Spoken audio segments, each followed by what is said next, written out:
প্রমাণ করতে সক্ষম হই আমাদের ক্ষুদ্র জ্ঞানে। আবার এমন অনেক বিষয় আছে যেগুলো আমরা আমাদের ক্ষুদ্র জ্ঞানে প্রমাণ করতে পারি না। যেমন ফেরেশতার অস্তিত্ব কি আমরা প্রমাণ করতে পেরেছি? আপনি কি ল্যাবে প্রমাণ করতে পারবেন?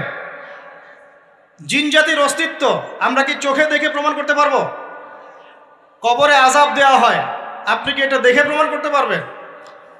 রূহ বা আত্মা বলে কিছু আছে আমাদের দেহের মধ্যে, এটা কি আপনি প্রমাণ করতে পেরেছেন?